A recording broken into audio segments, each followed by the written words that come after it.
Welcome, everybody, to the NFL Show on the Grueling Truth Sports Network. I'm your host for the NFL Show, Mike Goodpaster. Right now, I'd like to welcome in my co-host. First up, from BFF Face-Off, Anthony Cervino. How you doing, Anthony? I'm doing great, Mike. How are you?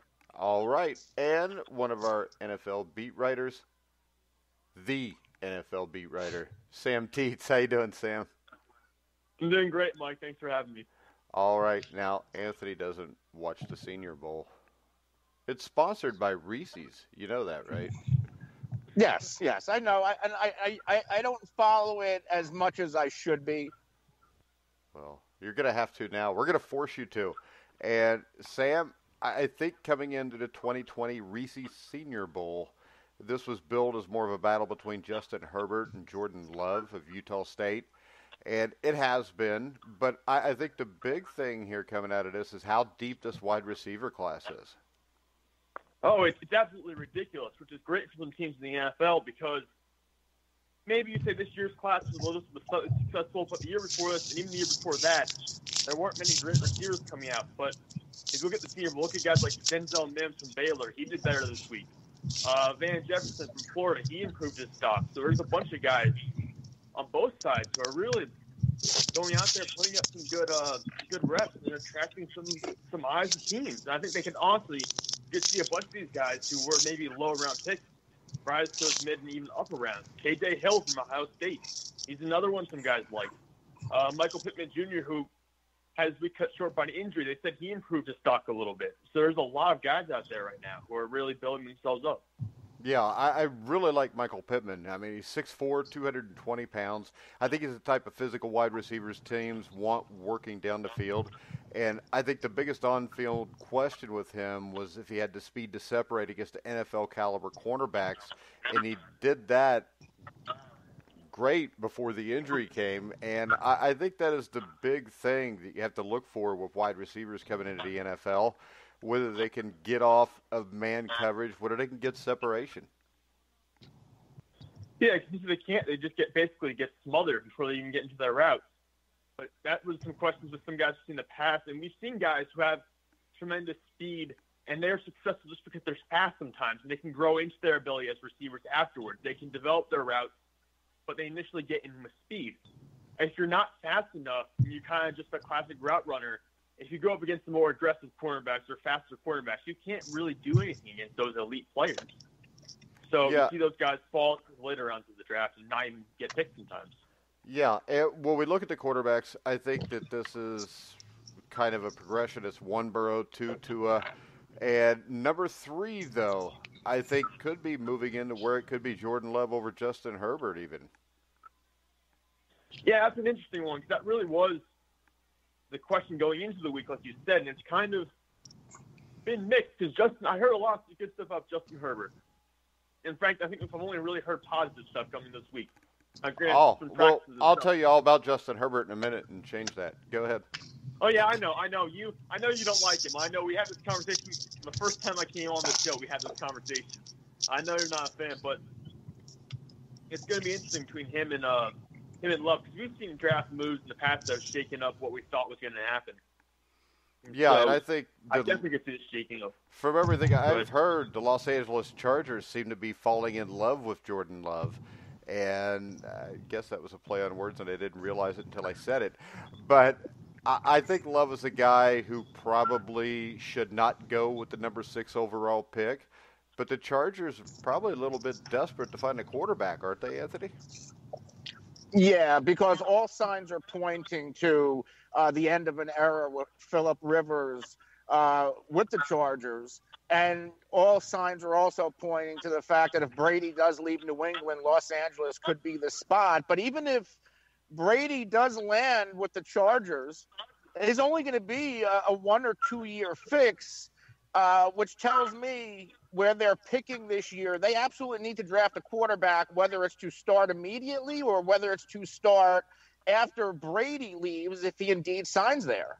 Yeah, but I think the big question there is with Jordan Love and Justin Herbert, especially with Love, I think it's a reach of a pick, but there's only really 4 or 5 quarterbacks here that look like they could be the guy, which could make the Chargers overpick this. Sam? Yeah, I think that's what you're going to see. That's what you're going to see happen because the quarterback's the position you cannot risk losing this guy if you feel like he's the one moving forward. If you feel like this is the dude and we're not going to get a better shot at the quarterback, then you have to take him with that high pick. I mean, there's just no other way to really get around that. Yeah, because I think you can see 4 or 5 guys go in the first 20 picks, which is a huge reach, I think. But I think the reason you may see that is guys like Jalen Hurts and Michigan's Shea Patterson are not looking good so far at the Senior Bowl. Well, yeah, when that happens, you start moving everyone else up, and that kind of pushes people forward. And like we said, they always end up teams play these PR games where they put out stuff saying, oh, we like this guy, or oh, we don't really know about this guy. And then they just kind of do that to shake things up with our teams before the draft. But ultimately, what we almost always see happen is the quarterbacks move up at the very end, like towards the beginning of the draft. So I think we'll definitely see guys go early and often. Yeah, I think another position that is really deep this year is tight end, and especially Purdue's Bryson Hopkins, Cole Kmet from Notre Dame. But this is going to be a deep team. I really like Florida Atlantic's Harrison Bryant, who won the Mackey Award as the nation's best tight end in 2019, has great route running, very good quickness in space. I think he can play an H-back, a flex, or even a tight end. I mean, he can play just about anywhere in an offense. And I think tight end and wide receiver here, there's a ton of guys that are going in the first round, Sam. Yeah, even beyond that, we could be looking at a top 4 or 5 rounds that are just going to be stocked with receivers and tight ends. Because you've also got guys like Adam Trotman from Dayton. I mean, they've got guys basically coming in and performing like crazy. And now you talk about these guys to go along with all the underclassmen who declared, and it's going to be fantastic this year. It's going to be a complete reload. This might look like, because what was it, the draft that Odell came out where they put all those great receivers into the league? This draft could be around that area if we're talking about star power. Yeah, and then before we wrap up the Senior Bowl talk, the guy that's really stood out to me is Zach Bond. And Zach Bond is, he had to get uncomfortable this week while playing off-ball linebacker. He worked primarily as a pass rusher at Wisconsin. And this week, I think he proved that he could hang in space against, pass routes. Now, Bond isn't the biggest dude. He's like 6'2", 240 pounds, which is why I think they're going to move him to linebacker. And that's best for his NFL career because I don't think he's really big enough to bang on the edge with offensive tackles. But the good news for Bond, Sam, I think, is that this week has shown the versatility, and that'll be a big asset for him on any down and distance for an NFL team. Well, and that's what they've looked for basically at the NFL level. They want to see that kind of athleticism where you can do multiple things. They can move you around. That's the whole thing with players like Isaiah Simmons, who's not a pass rusher, obviously, but he can move around and play different positions and do what they need you to do, different things when they need you to be a versatile guy. And this is, for him, it's huge that he can show up and do this because it puts in the mind of NFL executives and scouts that he's a player who's able to be uncomfortable but still be successful, and that's what they're looking for in professionals moving forward. Yeah, and I think we go back to Jalen Hurts. I think his stock has plummeted down this week, Sam. Yeah, I mean, he's always a guy. You just go back to what my initial impression of him was when he was at Alabama, and that there's a lot of inconsistencies there. He's not this kind of accurate guy who relies more on his legs and his arm, and I just don't see it working out for him at the NFL level. Some team will inevitably pick him. He'll be a pick that will go probably in the first 3 rounds somewhere. Someone's going to fall for it. But I just don't see that being a good pick if I'm an NFL team. Yeah, and I'll just say this about Herbert. He's very mechanical. I don't think he goes through his progressions well in Oregon's offense, which tells me he probably can't in the NFL. And Jordan Love, I haven't seen as much yet, but from what I have seen, I would question the decision-making process with Jordan Love, but I do hold out some hope for him. But let's go ahead and let's get off of the college football because Anthony wants to talk about the NFL, right, Anthony? Absolutely. All right, so when we look at this, we're going to look at the top rookies from this past year. And I'll tell you the guy that stands out to me maybe the most, Anthony, and that would be Max Crosby as an edge rusher. And that's because he wasn't the best rookie, but he's a 4th-round selection. And I think he was the best value pick in that entire draft. Yeah, I really like what he did for the Oakland Raiders on the other side of Cleveland Farrell. Crosby, he really seemed like he was the heart and soul of that Raiders defense. He brings a good energy. He's a high motor player. And I think this Oakland pass rush in the future, they're going to be really good. And they're very, very young when you take consideration those two rookies. Yeah. Who was the guy that stood out to you, Sam? Well, I thought I was a great pick taking Crosby, but the guy who stood out to me the most, I'm looking forward to seeing outside like the mainstream guys. It's probably someone like a Juan Thornhill from Kansas City at safety, because I know he's guy at the safety position doesn't get as much hype maybe as some of the other more mainstream defensive guys like a Nick Bosa or a Montez Sweat or something like that. But I really thought what he and Tyrann Mathieu were doing in Kansas City was really great for the team. I know they're missing him going into the Super Bowl, but the second-round pick from Virginia, I thought he played fantastic at the safety spot. Yeah, and I'll tell you, the fact that they don't have him in the Super Bowl, Anthony, is going to be huge because Thornhill's a kid that had an outstanding mix of speed, instincts, playmaking skills, and I think this is really going to hurt this defense going into the Super Bowl against San Francisco. Well, Thornhill, he hasn't been around for a couple of games now, and what's his name? Sorensen. He's been with Kansas City for a while. He's not as good as Thornhill, but he can certainly get the job done, and he's a thumper. Yeah, but I think this. I think that being a thumper works out all right against Tennessee. What I'm saying is this. I think with San Francisco, you got 2 or 3 guys like the Deebo Samuels that can really run. And I think that it didn't hurt the first 2 weeks going against the 2 teams that they played. I think it's going to hurt them in this game, and nobody even brings it up. Why? Because of the way San Francisco can pass the ball? Yeah, because this is the thing people miss. Because of Jimmy Garoppolo, he only threw 8 passes last week, and I know Shanahan wants to establish the run. Yeah, but if he throws 8 passes and 6 of them are complete for 85 yards and pick up 4 first downs, it could be the difference in the game. Because I don't see what the big deal is about throwing it 8 times. Because when people say that, they show a lack of understanding of what San Francisco is trying to do. San Francisco plays in a straight zone offense when they run the ball, which means they're running zone or they're going to run a counter off of the zone. And when you watch their offensive line, I can say this, the San Francisco 49ers offensive line zone blocks the run better than any team I've seen. And you can say what you want, but I think if you put Patrick Mahomes in San Francisco, they would have only thrown the ball 8 times. Because when you're running for 300 yards, is there a reason to throw the football? Right. So I think this. I think that they're going to take advantage of that safety up there. And to tell you the truth, the more I look at this game as I go and I break down the San Francisco offensive line and the way they play, the thing you lose here is I think Thornhill has better instincts than Sorensen. I think Sorensen's more of a thumper. And the thing here is they're going to take advantage of that safety because the way they run the zone read is they run RPOs off of it. They run a lot of play action off of it. And a guy like Thornhill, I think, is better in defending that than Sorensen is. And I think you get lost there because the thing about the 49ers is if you watch them when they played the Saints, they beat the Saints, who have a good defense, better than Kansas City's. I think that they beat you with explosive plays. And if you have a weakness at safety, I don't think Sorensen's a strength. I think Sorensen is a good football player that is more of a downhill player.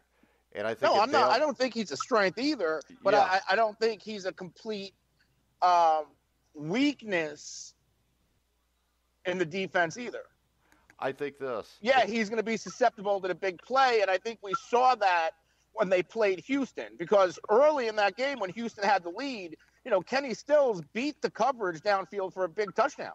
All right, we just got a message from somebody that said Sorensen's a stud. That's fine, but if Thornhill was available, he would start, and Sorensen wouldn't see the field. Hands down. Because right now, Sorensen is a stud because he's a thumper. He runs up and he hits people, and everybody loves that. The problem is, against the offense that San Francisco runs, you don't want guys that are aggressive because what they do is they run the zone read, they go with the play action, they cross a lot of guys, they bring guys from one side of the field to the other to catch the ball, and a thumper usually doesn't have great hips and he can't turn. And it's going to be a huge issue in this game. And the other thing to bring up in this game is this. Usually, there's only been one time in history where the best defense has lost in the Super Bowl, and that was when Denver played San Francisco in Super Bowl 24. And usually the team with the best defense wins the game fairly comfortably. So I think people that are sitting here and all they talk about is Patrick Mahomes all week are missing the big thing. And the big thing to me here is the San Francisco offensive line and Raheem Mostert. Sam?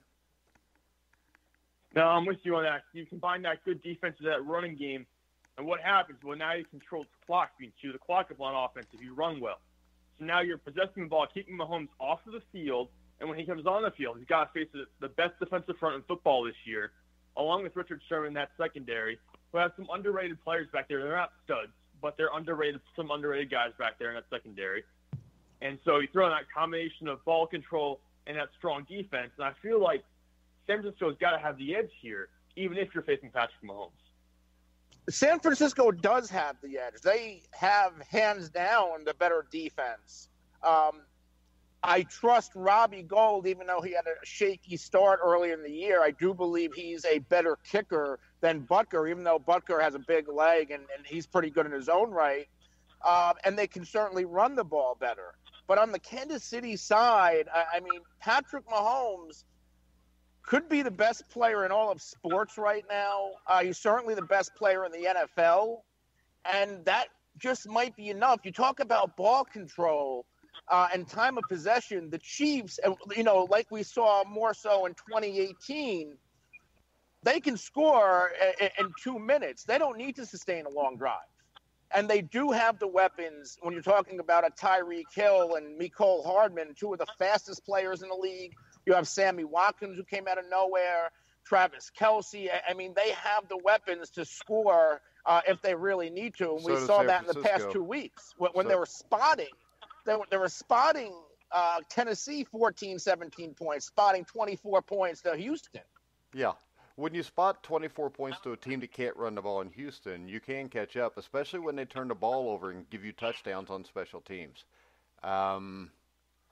I think there is a huge difference between the 49ers, the Titans, and the Texans.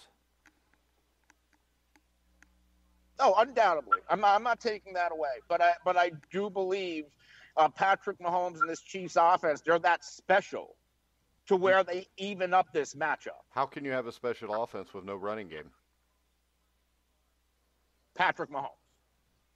Okay. Can you give me an example of where a quarterback drug a team to win the Super Bowl with no running game? I mean, have we ever seen anything like Patrick Mahomes? Yeah, John Elway. I mean, Patrick Mahomes, his first year as a starter, shatters NFL records, league MVP, and second year as a starter. Don't give it a shattering NFL records because it's not the same NFL as when Elway and Marino played. It's not. I mean, Patrick Mahomes is nowhere near John Elway yet. And the thing about John Elway is John Elway lost his first 3 Super Bowls because the other teams had better defenses. The San Francisco 49ers can rush 4 and get to Patrick Mahomes, which means they can drop 7 into coverage. And if you can rush 4, drop 7 into coverage, take away the explosive play, and make the Chiefs, throw 12 passes to score a touchdown, eventually you get a penalty or you get a sack, and it throws everything out of whack. It's the same thing I said about Tennessee, and that's what happened to Tennessee. They get a holding penalty. Next thing you know, they're only up 17-14, and the ball's in the Chiefs' hands. And, I mean, the thing is this. When I hear people tell me that nobody's getting to Mahomes, based off of what? What great defensive line have the Chiefs played against this year? I mean, they gave up the third fewest sacks in the league, about 1.6 per game. Yeah. And take a look at who did they play. Yeah, who did they play?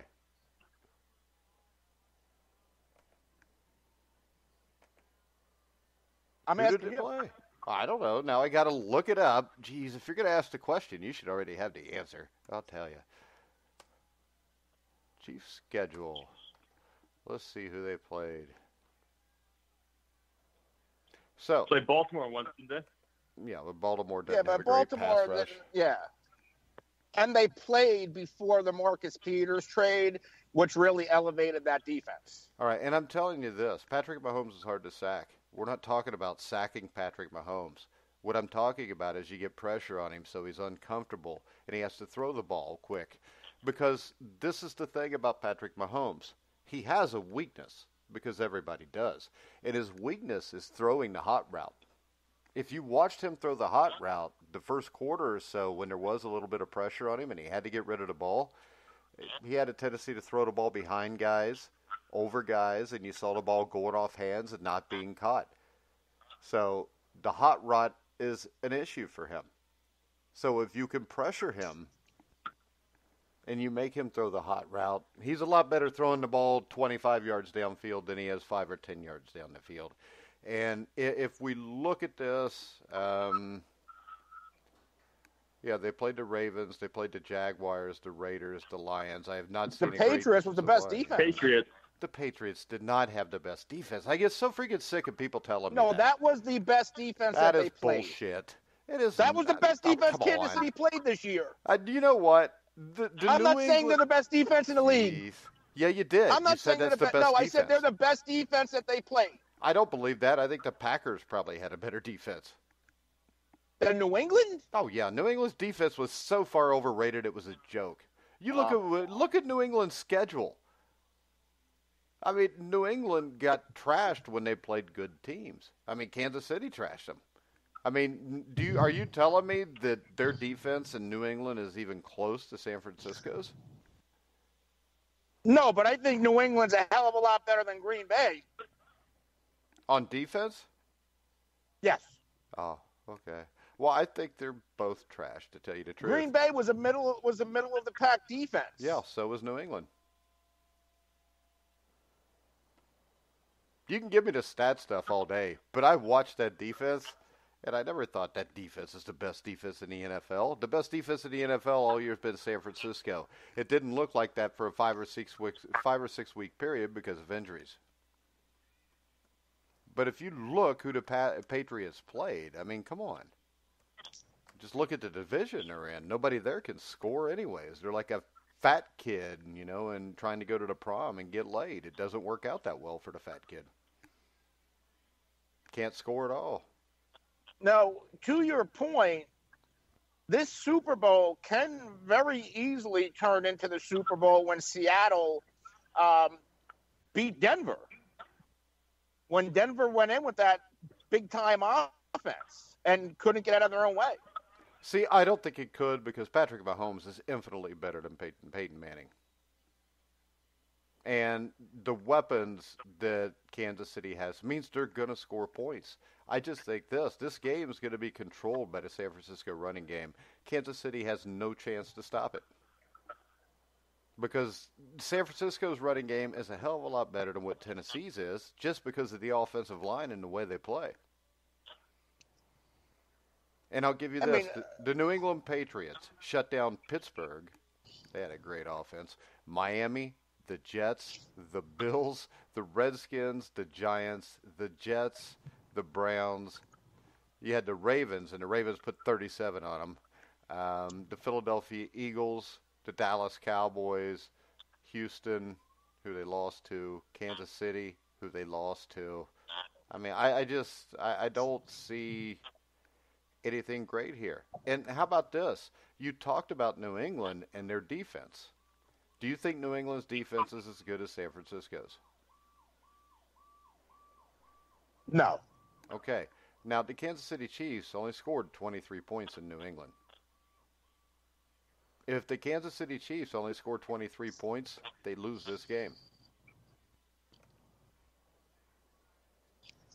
If this is a shootout, don't you believe that Patrick Mahomes has the edge? Jimmy Garoppolo did turn the ball over 19 times. Let me ask you this. Jimmy Garoppolo turned the ball over 19 times. So let me ask you this. If Jimmy Garoppolo was playing, say, in the Superdome in New Orleans against Drew Brees, who do you think would win a shootout there? You would assume, well... I wouldn't assume. I would know because I saw it happen and I know who won. But when you break it down, the Saints offense, which shoots them in the foot every year, is that they have Kamara, who wasn't Kamara when these two teams played. Kamara regressed a little bit this year. But there's Kamara, Breeze, Michael Thomas, Jared Cook.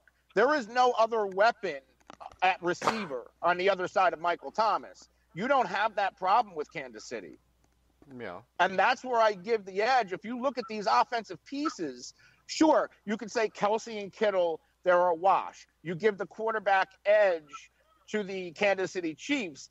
At receiver, I mean, would you rather have Tyreek Hill or Emmanuel Sanders or Deebo Samuel? And I like Deebo, and I like Emmanuel Sanders. I would rather have... But Tyreek Hill, Mecole Hardman, I mean, you can just name these pieces. Well, I would say this. I don't know why you would name those pieces. Because to me, give me the San Francisco 49ers offensive line. Because that's where you win football games. It's not with wide receivers. And anybody that says since Week 11 that the Chiefs have had the fifth best defense, since Week 11, the Chiefs played the Patriots, gave up 16. They played the big bad Denver Broncos, they gave up 3. They played the Bears, they gave up 3. They played Phillip Rivers, and then all of a sudden they gave up 21. And then they played the Texans, gave up 31. They played the Titans and gave up 24. No one ever said they were a shutdown defense. Yeah, they did, defense. because I just had somebody that, tweeted to us that since Week 10 they had the fifth best defense in the NFL.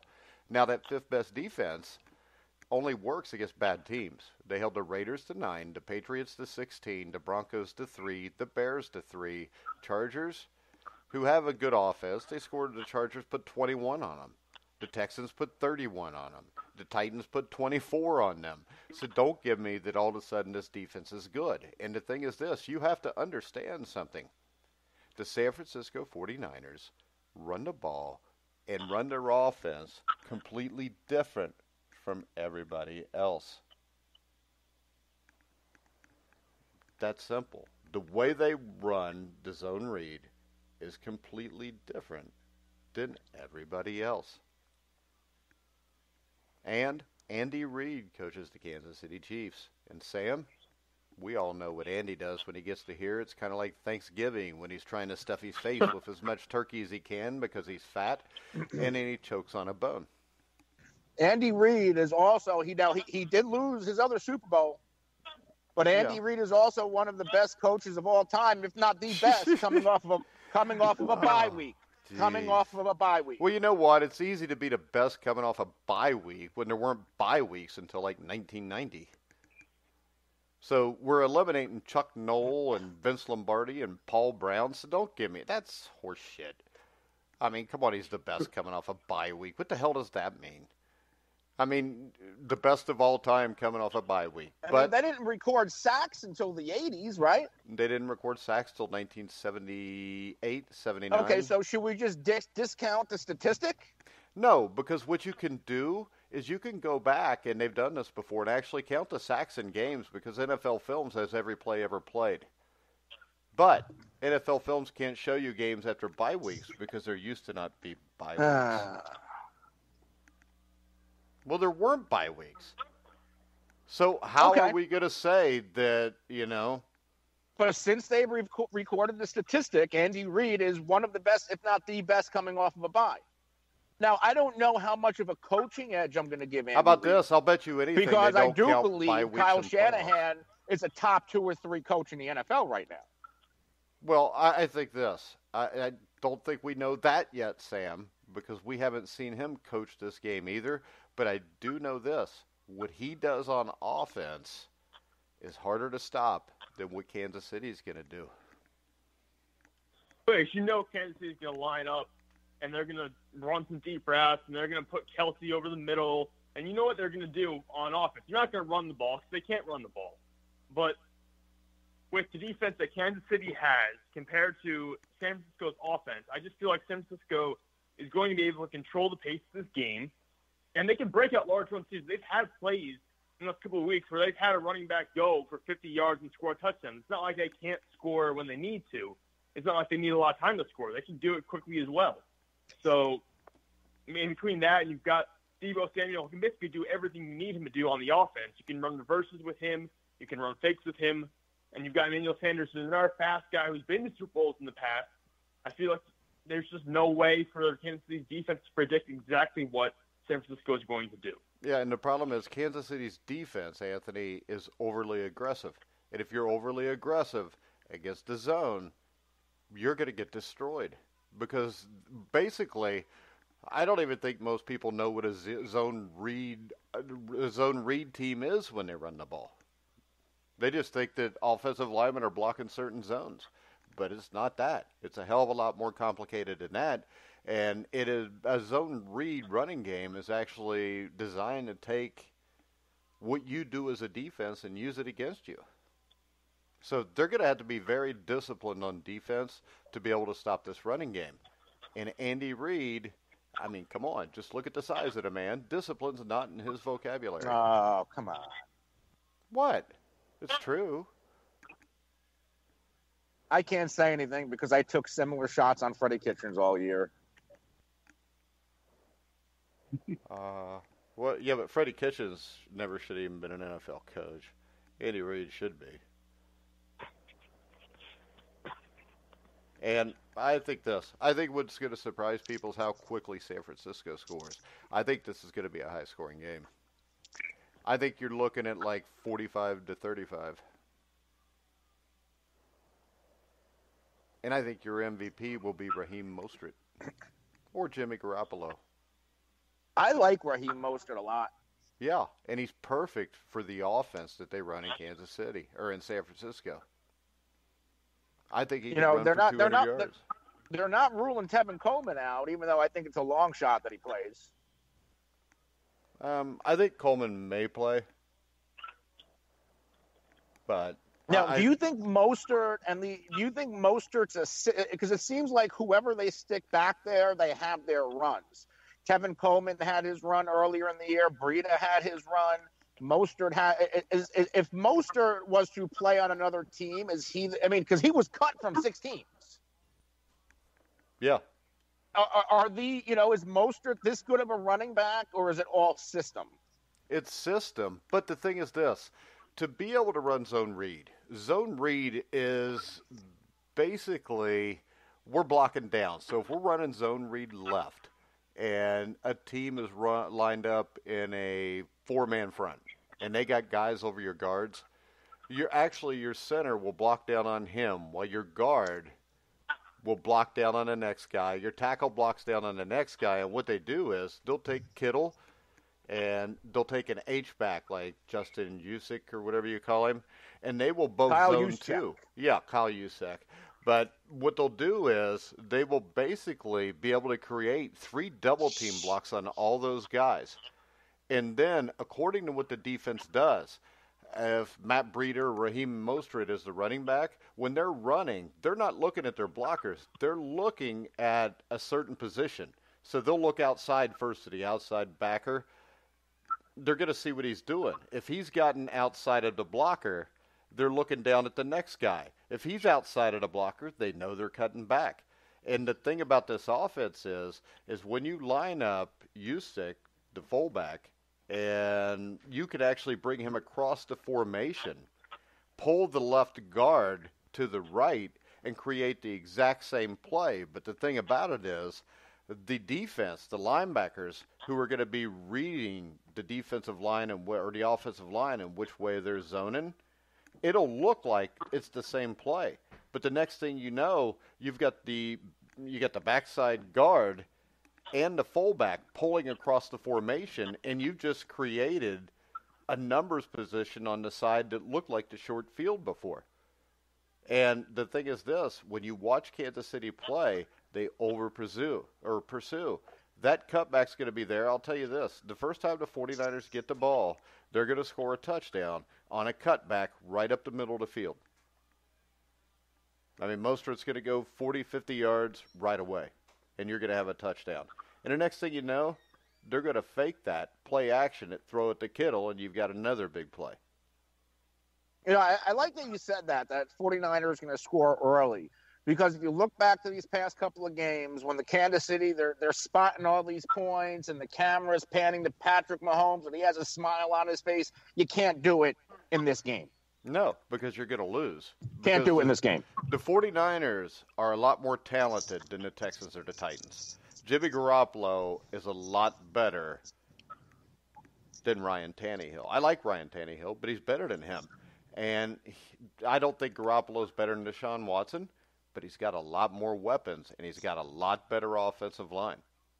And I will also tell you this, you're going to see pressure on Patrick Mahomes more than he's ever had, because this defensive line will be much better than anything Mahomes has faced.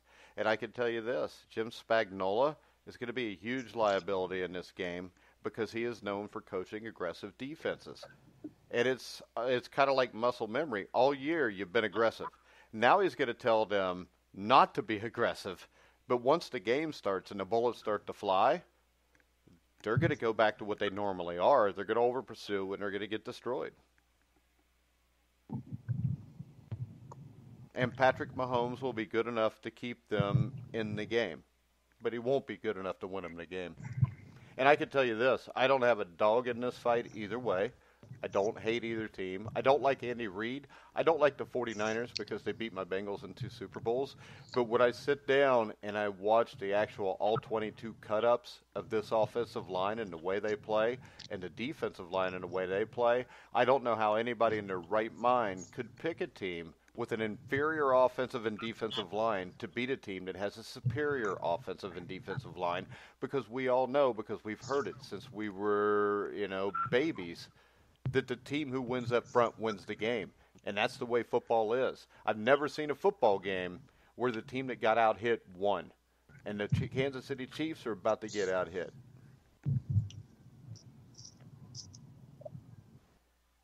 Sam? Yeah, I just think at this point, if you know, the Chiefs know what's going to happen. The Chiefs know exactly what's going to happen. And the thing is, they can't stop it. So it's going to come down, in a sense, to coaching to see how do we work around it, how do we work around our liabilities, and how do we kind of fit our defense to manage against San Francisco's superior offense? How do we fit our offense that we can score as much as possible and try to stay in this game? How do we make sure we don't come out of the gate slow like we have last 2 games?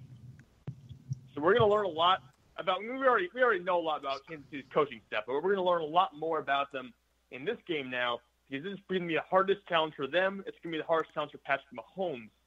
It's also going to be the hardest challenge for the 49ers. So let's get that straight. That's true. Yeah, to be fair, it's going to be a difficult challenge for every team involved. But I feel like the Kansas City is the one that's playing from the worst position. They're playing in the lower half here. They have to work their way up to where the 49ers are. We said 49ers had a superior defensive line and offensive line. It's the Chiefs who have to make up for those deficits. So I'm interested to see how they'll adapt and how they'll come out and play differently than they have in the last 2 games. All right, let me ask you this. Whose offense is better? Anthony? I don't know if I can get, I think there's a massive edge to the 49ers with running the ball, and I think there's a massive edge for the Kansas City Chiefs throwing the ball. Well, how about this? Whether you think so or not, that I'm saying it's a massive edge, but I think Patrick Mahomes is, clearly the better quarterback, and I like their weapons on the outside more. Yeah. And their backs, Damian Williams is an excellent receiver out of the backfield as well. He's not much of a runner, but he's certainly a weapon catching the ball out of the backfield. Yeah. But I don't know. Sam, any thoughts? Who's got the better offense? I like teams that can run the football. If you can run the football, you can control games. So I'm going to say San Francisco has the most complete offense. And I'm going to stick at that. I'm not going to say which one's better per se, but I'll definitely say San Francisco has the most complete offense by far. because Kansas City is entirely reliant on Patrick Mahomes. So what Patrick Mahomes does is how Kansas City performs. He can only carry them so far. You know, and as far as you talk about these offensive lines, Pro Football Focus following the 2019 season, they ranked San Francisco 14 and Kansas City 16. Yeah. Well, Pro Football Focus knows nothing. They don't, because this is the thing. You know that they played without their starting Chris center. Collinsworth. They basically fuck Chris Collinsworth. But when you look, you don't like anybody, huh? I like Chris Collinsworth. But this is the thing. When you're missing both tackles for about 6 games, you missed your center for 9 games, you're probably not going to rank that high. But what did Pro Football Focus rank them at this last week? The Chiefs also had injuries all season long on the line. Yeah, but their offensive line wasn't that good to begin with. It's why they can't run the ball, Anthony. I mean, a running back is the least of the things you need to be successful running the ball. You put it like this. The first 8 games of the season, Joe Mixon was averaging like 0.2 yards a carry. The Bengals get a couple offensive linemen healthy. The line plays better, and then he's averaging 150 yards a game. Yeah, I'm not just going to. 3 of the Chiefs' O-linemen, 3 of their starters this year had finished with below 60% grade. Yeah, I don't care about that run blocking. So, and I can tell you this: the number 1 rated defense in the NFL are the San Francisco 49ers. The number 9 rated defense is the Kansas City Chiefs. Being number 9 is not that bad, but what is bad is this: the 49ers are just better. And in the playoffs, the 49ers gave up 30 total points. The Chiefs gave up 55 total points. So, once again, all I know is this. It is common sense to know that the team that if one team has all these advantages, the ability to run the ball better, the better offensive line, the better defensive line, the better defense, I think that it is kind of silly to claim that they're going to lose because there's a quarterback on the other team.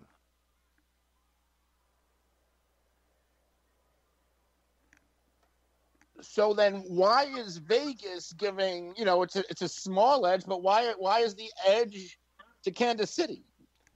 Because that's perception. I mean, in Vegas, they're trying to make money, so they want equal money bet on both teams so they can't lose, right? I mean, in Vegas, they had John Elway's Broncos as Super Bowl 32, 14-point underdogs. How'd that work out?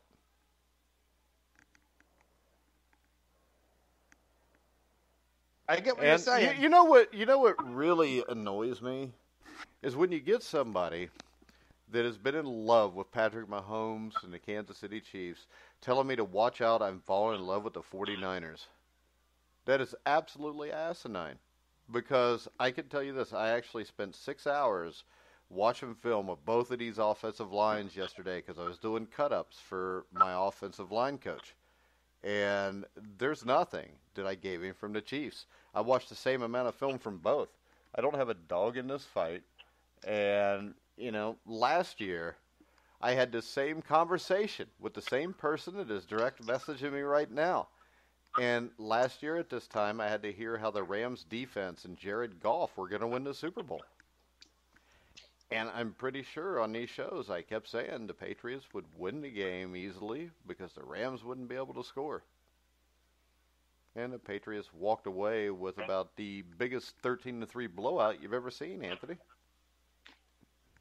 Yeah, but, I mean, you're talking about, like, the Patriots offense last year, and that wasn't a dominant. That wasn't. No, I was talking about this last Kansas year. City Chiefs offense. Last year, I was talking about the Rams defense, which was overrated. And I was talking about the Rams offense, which was way overrated. How many times, Sam, have we seen a team come into the Super Bowl with supposedly having this great offense and it falls on their face? Compared to how many times? Like Everton. Yeah, but this is my every year, basically. Yeah, this is my question. How many times did we see a team with supposed great defense fall on their face? Not a lot. Not nearly as often. I can't think of a situation off the top of my head where that happened. Yeah, because listen, you said Kansas City, they finished 9th. in total defense? No, I was talking about in the playoffs. They were ninth. Okay. I don't think they're as wherever they finished. I don't, if they finished anywhere over top 15, I don't think they're a top 15 defense. I don't care how they finished the year. It just is what it is. No. I know last year they were right around 27th or 28th. This year they're 17th or 18th. And with that offense and Patrick Mahomes, that might just be enough. Yeah, and all I know is this, though. The people that say, well, they shut down Derrick Henry, this is not shutting down one person when you play the 49ers run game. This is shutting down the 49ers offensive line. And they're not going to be able to do that. This is an entirely different running game. And the creativity of Kyle Shanahan. And that's something I'm going to really look forward to because we've seen Kyle Shanahan hand the ball off and throw passes to Kyle Juszczyk. Deebo Samuel takes handoffs. And then Andy Reid, we know that we've seen Tyreek Hill and company take handoffs as well. I really am excited to see how creative both of these great offensive minds are going to get. Well, you know what I'm excited to see? I'm excited to see which one of the creative minds poops their pants and is all of a sudden not creative. If you know what I mean. Now, they both may stay creative the whole game. But we know that there's a lot of coaches, and both of these coaches have done this before on the biggest stage, and both choked it away. You know, Atlanta could have just taken a knee every play the last 17 minutes of the game and won the game. And if you watched Philadelphia against New England, Andy Reid choked big time in that Super Bowl. So I think there's questions about both of these coaches. What do you think happens if both coaches? That depends what happens with both coaches. If both coaches end up kind of throwing their hands up and they lose control at the end of the game, what do you think happens in that scenario? If what? Then I go with the team with the best defense. Yeah, I was going to say, I would end up going with San Francisco at that point. I think this, though, I think because both of these guys have massively screwed up Super Bowls before, that I think that they both could massively screw it up themselves by overcompensating and trying to make up for those screw-ups, if you know what I mean. Where you go for a 4th and 1 at midfield when you're up 7 points instead of punting a ball, or just something that's massively stupid. Pull a Bill O'Brien? Yeah. Well, yeah. Bill O'Brien, has he been fired yet? They don't have a GM. No one can fire him. There's no one there to fire him. The owner could fire him. I think that is sending him down to Dallas. I think that is sending him to Dallas. Hell, the Giants got Jason Garrett, so. But, all right, anything else we want to talk about today since we got way off topic? Oh, Antonio Brown turned himself in, and he's out on bail. Well, good for him. You know, they are going to force him to go through, I think, drug and alcohol testing and also mental testing, which is probably a good thing. All kidding aside from the situation, I think Antonio Brown needs to be evaluated. Yeah. I think he just ought to be locked up. Then we'll evaluate him before he hurts somebody or himself. I don't see what good it does to have him running around outside, even if he's got somebody trying to help him. But I think they put a tracker on his leg though. I think they got something on, so they're monitoring him. They got an ankle monitor. They got an ankle monitor on him. Yep. I mean, it's a terrible situation, really. Yeah. But this is it's not a funny thing. Whatever's going on, I think Antonio Brown, he's a troubled person. I think this is football caused this, and I'm not talking about CTE, which it could be, but I think anytime somebody is really talented and they're young, they're allowed to get away with more than what they should be, and it ends up leading to stuff like this. You know? Maybe somebody would have done something about Aaron Hernandez a lot sooner if he wasn't tearing stuff up in Florida. You know what I mean? Well, did you watch that Did you watch that Netflix special on Aaron? Yeah, I did. We could probably do a whole show on it, but they found traces of CTE. No. Yeah, but so. Yeah. Is this Antonio Brown? Wait a second, though. If you watch the Antonio Brown thing, it's possible the CTE was caused when he was a little kid when his dad was beating the hell out of him and his mom.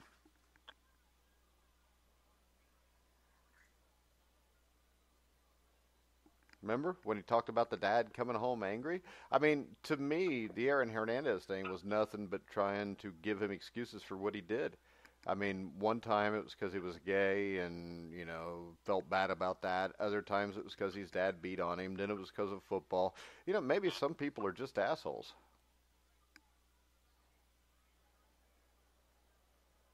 Because we haven't seen another player with CTE go out and kill somebody.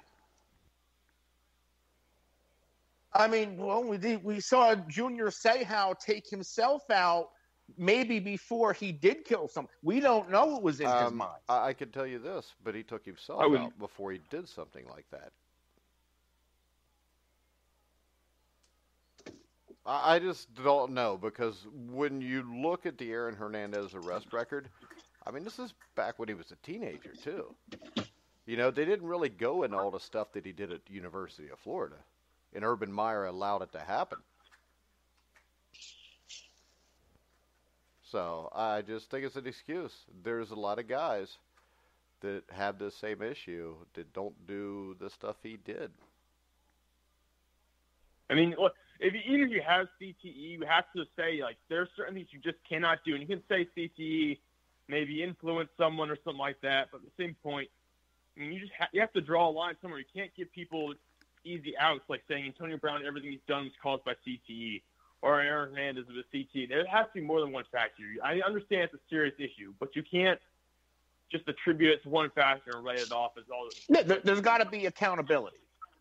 Yeah, but when we talk about the reasons, you kind of take away the accountability. I mean, there's reasons and there's excuses. This is an excuse. To me, I mean, if you listen to everything, that dude's home life was messed up big time. I mean, come on, his dad died, and then like a month later, his mom has moved in his aunt's boyfriend or husband to live with him. I mean, that was before he even went off to college. So, I mean, to me, this is probably more of a parenting issue than a football issue. And when you're messing your kid up because daddy's coming home beating the hell out of mom, and then mom is, banging your aunt's husband and moving him into the house a week after your dad died, I mean, there was more serious issues here than just CTE and football. He was a sick dude. It's no matter how you look at it, nobody wins. It's a no-win situation. Well, I mean, like I said, I watched it. I don't know if Sam saw it or not, but the thing I took away from it was the biggest issue here was his mom and dad. I didn't watch it, but I talked with people about it, and that was the first thing they actually brought up was the issues with the parents in the house and how he was raised and everything like that. And when you start from that, when you start with that, and that's your intro to the world, you can come in with a messed up view of the world and what you think you can do and what's okay and what's not okay. So it's all, like you said, like building an offense with the offensive line. Your life starts from your child and you build from there. So yeah. I do think that the family issues probably put everything on the track. There was no accountability in the family, and that led to issues that we saw unfold a couple of years ago. All right, so this is what we're going to do before Monday. Anthony, you have the assignment of watching the Senior Bowl, and Sam, you're supposed to watch the Aaron Hernandez documentary. Okay. All right. You got it. All right, Anthony, tell everybody where they hear the AFF Face-Off. You can follow me on Twitter at The Real NFL Guru. You can follow the show at the FF Face-Off, and we can be found at all the top social media and podcast platforms. All right, Sam? Yeah, you can follow me at Sam_Teets33 on Twitter. I'm also on Facebook and Instagram. I'm constantly posting new stuff, new articles, and new sports stats. So feel free to go check that out. All right, guys, and you can hear me again at 2:30 with Ken Sterling on the Indiana Basketball Weekly Show to talk about IU's big win over the Michigan State Spartans last night. And then at 4 o'clock, you can hear me with Andy McWilliams, legendary Xavier basketball broadcaster, to talk about Xavier's big win over Georgetown the other night. And then at 5 o'clock, the NHL Weekly Show with, once again, me. I talk about everything with NHL beat writer Sam McGinnis. But I want to remind you all, you can follow me at Grueling Truth, and you can hear all of our podcasts. anywhere you find podcasts. But for now, we will see you Monday. You guys good for Monday at noon? Yes, I am. Yeah, it works. Yep, that Okay. works. Because I got a doctor's appointment for my son. I think that might be Tuesday. No, that's Tuesday. I got to get my oil changed Monday at 1:45 though. So, whoever's here, if you come to Cary Chevrolet in Lawrenceburg at 1:45 when I change my oil, I will give you a signed Anthony Cervino autograph picture. So, everybody, the place will be packed now. Anthony, you're gonna send me a bunch of signed pictures. That would be great if it was. Maybe someday. All right, guys. For Anthony Cervino, Sam Teets, I'm Mike Goodpaster. You've been listening to The Grueling Truth, where the legends speak.